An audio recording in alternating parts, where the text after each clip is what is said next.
बिस्मिल्लाहिर्रहमानिर्रहीम। रूहानी स्कॉलर शाह हुसैन सुनने वालों को शाह हुसैन अपने 18 साल चिला काश की तरफ से अस्सलामु अलैकुम रहमतुल्लाह।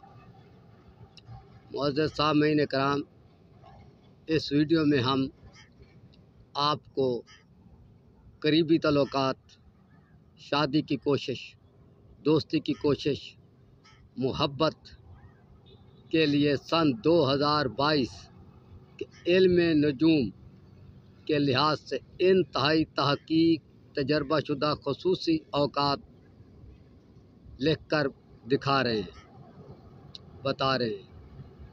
पहले आप ये समझ लें कि ये औकात कैसे हैं। आप महीना लिखा हुआ है, 7 तवारीख लिखी हुई हैं। इसका मतलब ये है कि आप इन तारीख़ों में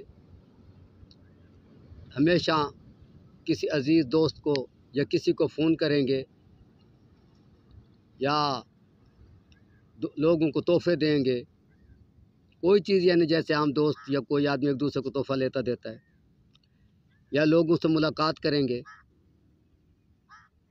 तो इस दौरान आप ताल्लुकात के लिए, मोहब्बत के लिए जो भी कदम उठाएंगे, उसके असरात आम औकात के निस्बत बहुत ज़्यादा बेहतर और मौसर साबित होंगे।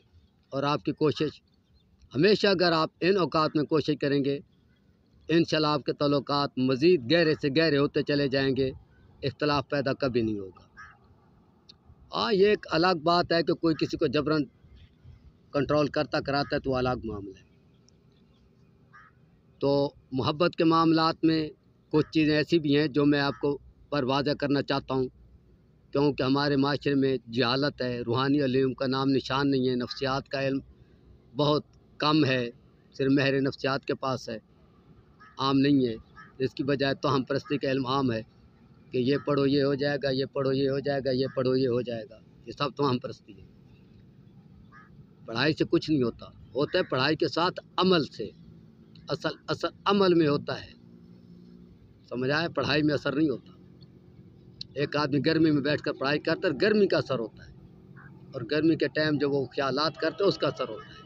अल्फाज का असर नहीं होता, खा जंतर पढ़े, खा मंतर पढ़े, खा तंतर पढ़े, अल्फाज का कोई असर नहीं है इस दौर। तो मैं बात कर रहा था कि मोहब्बत के मामलात में जनाब आपको पर यह वाज़ेह होना चाहिए, गरीब से अमीर, गरीब को अमीर से मोहब्बत नहीं मिल सकती।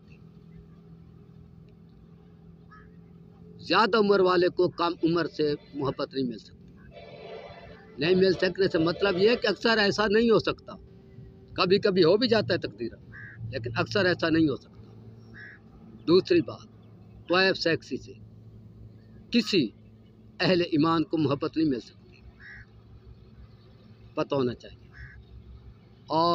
और क्या, किसी मोहम्मदी मुसलमान से किसी मासूम फितरत अहले ईमान इंसान को मोहब्बत नहीं मिल सकती। क्या मैं ये वजाहत कर दूँ कि मोहम्मदी मुसलमान हैं कौन? ये थोड़ी सी वाज़ेह होना चाहिए। मोहम्मदी मुसलमान वो नहीं है जो आज से 1400 साल पहले थे, शायद उनको आप मोहम्मदी मुसलमान समझ ले, वो ही हैं आजकल। ये उन मोहम्मदी मुसलमानों की बात है जो शेरों के जंगल के शेरों का अदल नहीं मानते, जो बाहर की दुनिया को बुलाकर अदल नहीं करते। ये वो उन मोहम्मदी मुसलमान की बात कर रहा हूँ। उनसे किसी इंसान को मोहब्बत नहीं मिल सकती, जो किसी की बात को संजीदगी से नहीं सुन सकते, जो किसी को अपने बराबर हक का हकदार नहीं मानते, ज़बानी कलामी बातें करते हैं और जबरी तसल्लुत को अदल कहते हैं। वो है मोहम्मदी मुसलमान। ये जो कुछ दुनिया में पाकिस्तान में कर रहे हैं, ये सब मोहम्मदी मुसलमान कर रहे हैं, ये पता होना चाहिए। तो किसी मोहम्मदी मुसलमान से किसी मासूम फितरत अहले ईमान को मोहब्बत नहीं मिल सकती, क्योंकि उनका कारोबार होता है फ्रॉड, चक्कर, दगा, धोखा। लादीन लोग हैं और कहलवाते खुद को मोहम्मदी मुसलमान हैं। असल बात ये है, समझा? ये लादीन लोग हैं, ये वो लोग हैं जिन्होंने, बस छोड़ो अभी क्या तकरीर करें, जिन्होंने हज़रत अली को शहीद किया, जिन्होंने इमाम हसन को शहीद किया, जिन्होंने इमाम हुसैन को शहीद, जो ख़ानदान रिसालत के दुश्मन है वो मोहम्मदी मुसलमान है। समझ आ गई बात की? उन से किसी को मोहब्बत नहीं मिल सकती। हाँ, लालच के बदले वो कुछ भी दे सकती है। तो ये चीज़ें आपने मद्देनज़र रखनी होगी دوران محبت کی کوشش کے۔ اور دوسری بات یہ بھی بتاؤں کہ محبت کے معاملات میں سیکنڈ اوقات کا زیادہ عمل دخل ہے، یعنی محبت کے معاملات سیکنڈ اوقات میں، یعنی دن 12 سے لے کر رات 12 کے اندر جو ہے اکثر ہم نے دیکھے ہیں کہ زیادہ تعلقات بہتر رہتے ہیں۔ اور یہ محبت سے مطلب میرا یہ نہیں ہے، یہ میں صاف بتاؤں کہ صرف جنسی محبت، ہر قسم کی محبت، خواہ جنسی محبت ہے، خواہ روحانی محبت ہے، خواہ شادی کے لیے محبت ہے، خواہ طلاق کے لیے محبت ہے، خواہ رشتے کے لیے محبت ہے، خواہ دوستی کے لیے محبت ہے، کسی بھی قسم کی محبت ہے، اس پر ان اوقات کا اطلاق ہے۔ امید ہے کہ آپ میری سب باتیں سمجھ ہوں گے، اور آپ ان اوقات میں ہمیشہ اپنے دوستوں کو، مطلوبوں کو، محبوبوں کو فون کریں گے، تحفے دیں گے، آئیں جائیں گے، ملیں گے، اور آپ کے تعلقات پہلے سے بہتر ہوتے جائیں گے، یا نئے سرے سے کسی سے رابطے کی کوشش کریں گے تو اللہ آپ کو کامیاب کرے گا۔ ٹھیک ہے، آنے والی ویڈیو تک اللہ حافظ، السلام علیکم ورحمۃ اللہ۔